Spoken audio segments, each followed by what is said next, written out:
भाई आप मुझे अनफॉलो कर दो भाई, अनफॉलो कर दो। ये मेरी लास्ट वीडियो है, इसको ना ध्यान से सुनते जाना भाई। अभी पता है आपको बांग्लादेश में जो हादसा हुआ है, ठीक है, उसमें एक निहत्थे की हत्या कर दी गई इस बात के लिए कि वो किस तरह उस पर ये इल्ज़ाम लगा था कि यार ये किसी समुदाय को ये कर रहा है बहरहाल।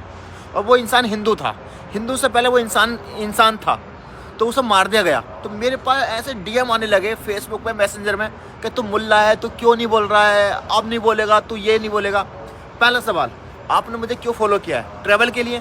क्या मैं इस तरह की वीडियो बनाता हूँ कि मॉब लिंचिंग पे ये हुआ, बनाता हूँ इस तरह की वीडियो?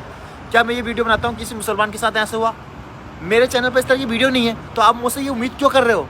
हर इंसान का अपना एक फील्ड होता है। सेम वही चीज़ हो गई कि विराट कोहली है, विराट कोहली से आप क्रिकेट की बात करो ना, जो कुश्ती वाला कुश्ती की बात करो ना, आप उससे करो जाओ आर्मी में शामिल हो जाओ, क्यों शामिल हो जाए?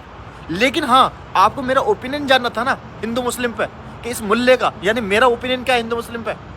भाई तुम ना छोटी सी दुनिया में रहते हो, तुम्हारे लिए ये दुनिया में हिंदू मुस्लिम है, मेरे लिए नहीं है। पूरी दुनिया में हिंदू मुस्लिम नहीं है, गरीबी और अमीरी है। पूरी दुनिया में दो ही धर्म है, गरीबी का और अमीरी का। और मैं समझाता हूँ एग्जाम्पल से समझना, क्योंकि मेरी पहली और लास्ट वीडियो है। क्या हुआ था श्रीलंका में? वहाँ की पब्लिक नाराज हुई, सरकार को उखाड़ के फेंक दिया ना, गरीबी और अमीरी की लड़ाई थी। उसके बाद क्या हुआ बांग्लादेश में? क्या हुआ? सरकार को उखाड़ के फेंक दिया ना, गरीबी और अमीरी की लड़ाई थी ना। उसके बाद क्या हुआ नेपाल में? गरीबी और अमीरी की लड़ाई थी, सरकार को उखाड़ के फेंक दिया। पहले श्रीलंका में उखाड़ के फेंका, फिर बांग्लादेश में उखाड़ के फेंका, फिर नेपाल में उखाड़ के फेंका। पाकिस्तान में क्या हुआ? इमरान खान को जेल के अंदर डाल दिया ना, वहाँ तो बीजेपी नहीं है ना। क्या हुआ? उसके जितने फॉलोअर हैं सब देश छोड़ के भाग गए। आज पाकिस्तान में जो है गरीबी और अमीरी की लड़ाई है, वहाँ तो हिंदू मुस्लिम की लड़ाई नहीं है ना। और सेम गोज़ टू और बहुत सारी कंट्री में। भाई पूरी दुनिया में जो लड़ाई है ना गरीबी और अमीरी की, मैं नाम लूँगा ना तो पूरी तरीके से लोग एक्सपोज हो जाएंगे।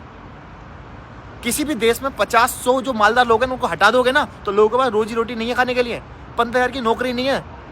मुझे तरस आता तुम्हारी सोच पे। करोगे क्या जब रोटी नहीं होगी खाने के लिए? और ये जो मालदार लोग हैं ना, ये गरीबों पर कंट्रोल करना चाहते हैं। इस चीज़ को जिस दिन आप समझ जाओगे ना, तो आपको समझ आएगा कि लड़ाई हिंदू मुस्लिम की है ही नहीं। जो बांग्लादेश में मरा है, आई नो वो हिंदू है, बट वो गरीब है। वो अगर मालदार होता तो मर जाता क्या? नहीं मरता। इतना समझ में नहीं आता कि ये देश के जो नेता हैं, गाली निकलती है इन भड़वों के लिए, मुझे ये नेताओं के लिए, वो किसी भी देश के हों, हैं, वो साले खुद क्यों नहीं आते लड़ाई में? वो तुम्हें आगे क्यों करते हैं? और तुम्हारे अंदर इतनी अकल नहीं है तुम उनसे ये कह सको कि भाई इस लड़ाई में मैं भी जाऊंगा, लेकिन तुम्हारा लड़का शामिल होना चाहिए इस लड़ाई में, या तुम शामिल होने चाहिए। जिस दिन तुम्हें ये बात समझ में आ जाएगी ना, तो उस दिन तुम्हारा कॉन्सेप्ट चेंज हो जाएगा। फिर आप मुझे गाली नहीं दोगे कमेंट में, फिर आप मुझसे पूछोगे अरबाज भाई कोई जॉब का इंतजाम हो जाएगा क्या? अरबाज को भाई कोई ऐसा कोई देश है जहाँ पर हम नौकरी कर लें? फिर आप मुझे इस तरह की बात करोगे। और भाई मैं मुसाफिर हूँ, जो मुसाफिर होता है ना वो फ़र्क नहीं करता। उसके लिए अरबाज हो, आकाश हो, दीपक हो, सुनील हो, मुस्तफ़ा हो, जावेद हो, उसके लिए सारे लोग बराबर हैं। क्योंकि जो मुसाफिर होता है ना उसकी दुनिया अलग होती है भाई। एक अच्छा ट्रैवलर इंसान ना कभी नफरत के साथ ट्रैवल कर ही नहीं सकता। और उसके दिमाग में एक कौम को लेकर नफरत है ना, तो वो एक्चुअल में असली ट्रैवलर है ही नहीं। ट्रैवलर के लिए आपको दिमाग से ये चीज़ निकालनी पड़ती है। और अभी जो डिबेट चल रही थी ना अल्लाह की, अल्लाह है या नहीं है, भाई मेरा कॉन्सेप्ट बहुत अलग है। तुम अल्लाह में लटके रहो, मुसलमान क्लेम कर रहे हैं ये अल्लाह है, वो क्लेम कर रहे हैं ये ईश्वर है। मेरा मानना अलग है।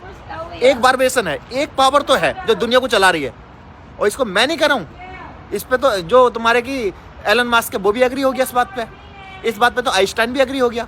दुनिया के जो बड़े बड़े साइंटिस्ट हैं, जो साइंस की बात करते हैं, उनकी लड़ाई इस चीज़ में है कि वो बाइबल को एक्सपोज करते हैं। बहुत सारे लोग कुरान को भी एक्सपोज करते होंगे, लेकिन सबका ये मानना यह है कि हाँ एक पावर तो है जो इस दुनिया को चला रही है। तो वही मेरा मानना है कि एक पावर तो है। अब तुम क्लेम करते रहो आपस में ये पावर का नाम क्या है, इसका नाम ईश्वर है, इसका नाम जीसस है, वो मेरा काम नहीं है भाई। और वो तो डिबेट जिंदगी भर चलती रहेगी। मैंने आपको अपनी सोच बता दी। ये मेरी पहली और लास्ट वीडियो है इस टॉपिक पर। जय हिंद, अपना ख्याल रखो, अल्लाह हाफिज़।